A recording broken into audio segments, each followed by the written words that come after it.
Hey everybody, it's Lavender Town, and today I'm continuing my redesigning series with Rapunzel from Tangled.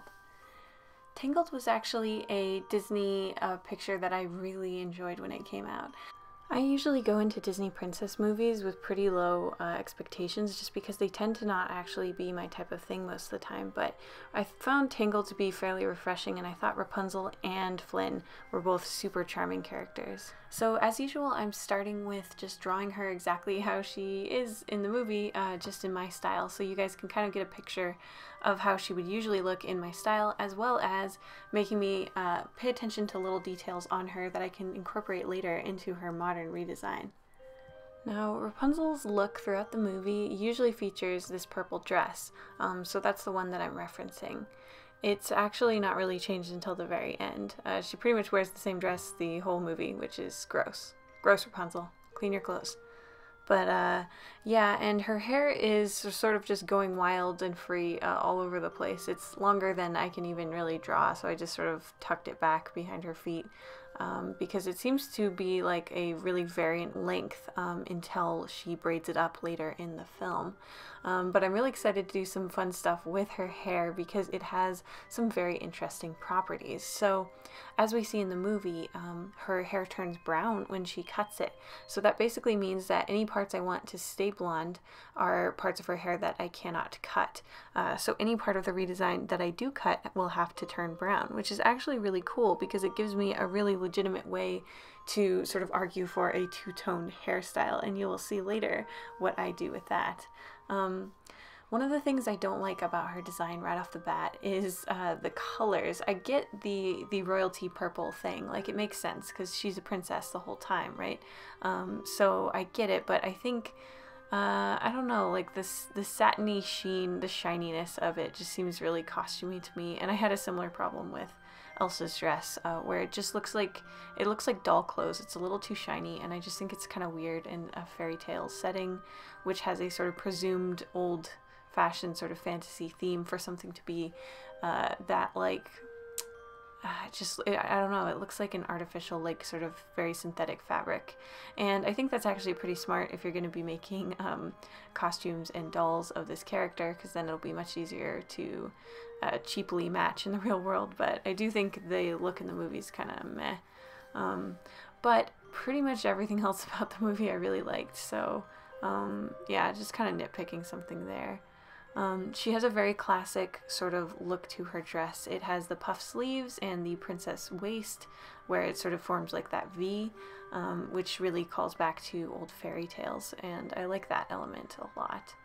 I also like the way they dealt with her hair. I thought it was a very challenging thing to animate, I'm sure, like having her have that much and having it sort of just always be off screen. It was also really interesting that they decided to make it sort of like prehensile, like it actually can sort of move with her like will, which I thought was really interesting. I thought it would be really cool if they did like a Studio Ghibli-esque like emotional reactions with her hair, like, you know, sometimes characters in Ghibli films, their hair puffs up when they're angry and stuff. I thought it would be really cool if they did something like that with this. But yeah, her using it as a tool also makes a lot of sense with the narrative. So anyway, this is her done in my style, and now I'm starting to work on the modern version of her. So I thought right off the bat I wanted to give her bangs. I thought it would make her look more modern, and it gives me a cool excuse to do the two-tone hair. So I gave her bangs and then little side pieces, and then everything else is going to stay long and blonde, but I am going to have it sort of braided up onto itself so that she can like walk around and not have to worry about it dragging all over the ground. The main things I'm focusing on here are trying to think about her personality and the things she finds important. So she is a girl with many hobbies. She's very gifted. She can play guitar, and she can paint, and she can draw, and bake, and do all of these different things. So a lot of her costume, the ways that I changed it for the modern age are just, you know, I changed it in ways where it would be more easy for her to do the things that she likes to do. So I gave her a little short like overalls, like coveralls, like and I really leaned into the art aspect of her because she is like, her paintings are really important in this, and they mention both painting and sketching in the film. So it seems like that's something that she's quite interested in. So I'm giving her sort of an art student look, and you know, of course I am, of course I am. But anyway, I also tried to focus on the flowers because I knew that like the modern age of flower crown would make a lot of sense for her, because she is actually seen with flowers in her hair in multiple occasions. So there's no way she's walking past the Claire's without picking up a flower crown, or yeah, whatever in the modern age. So I also gave her some freckles. I thought, I think she technically does have some really, really light ones in the movie, but I thought I would give her pronounced freckles in her modern version, because I assume that she's been let out in this case, and I thought it would be interesting to change her design based on the fact that she can like be out in the sun now. I also just thought it'd be really cute. She kind of looks like a bit of an Instagram girl. I bet that she would be popular on Instagram with this, you know, two-tone hair and flower crowns and stuff. Yeah, I also gave her a little pocket up in the front of her overalls so that she can hold like some of the stuff she needs. She has way too many hobbies to not have any pockets, you know what I'm saying? Like she needs she needs a place to put all of her stuff.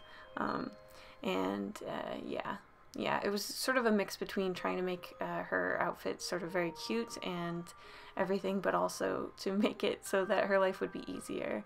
I also tried to make the overalls look a little girlier and not too like farm girl-y, because that's not really part of her design. I wanted to make it very clear that these are like fashion overalls, if you if you know what I'm saying.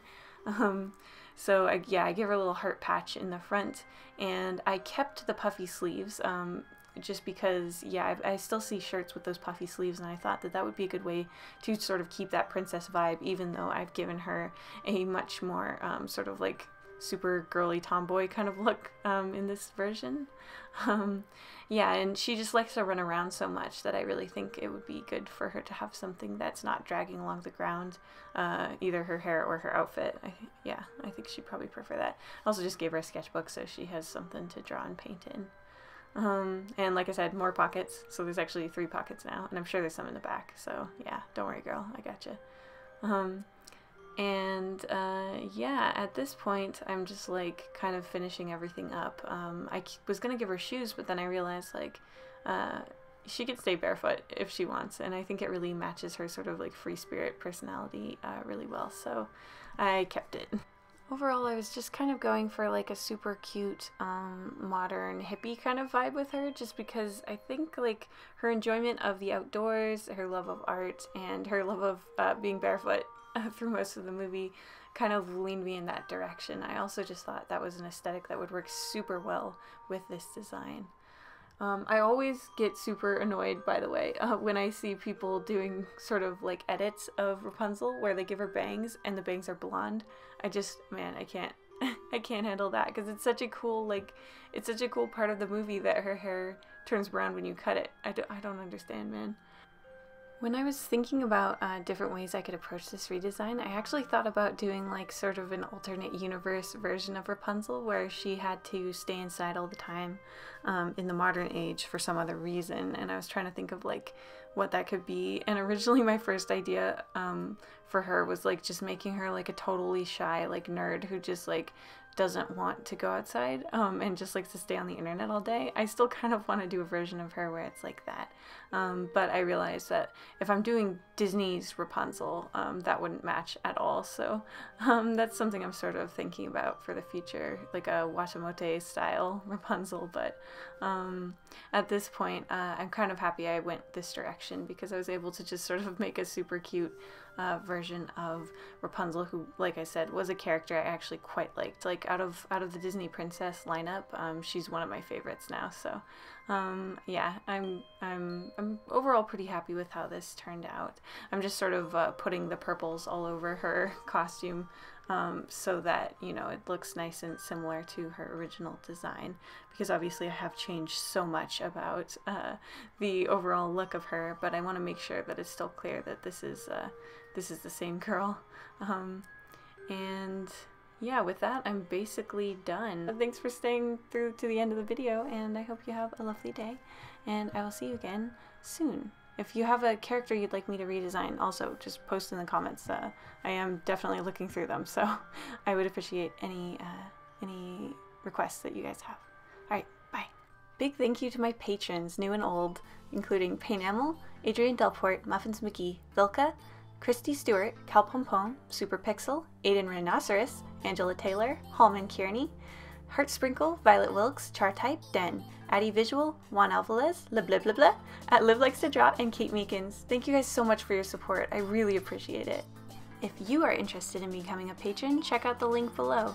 I've added some more YouTube-focused rewards recently, so if you've seen it before, but you haven't seen it since I added those, you should check it out.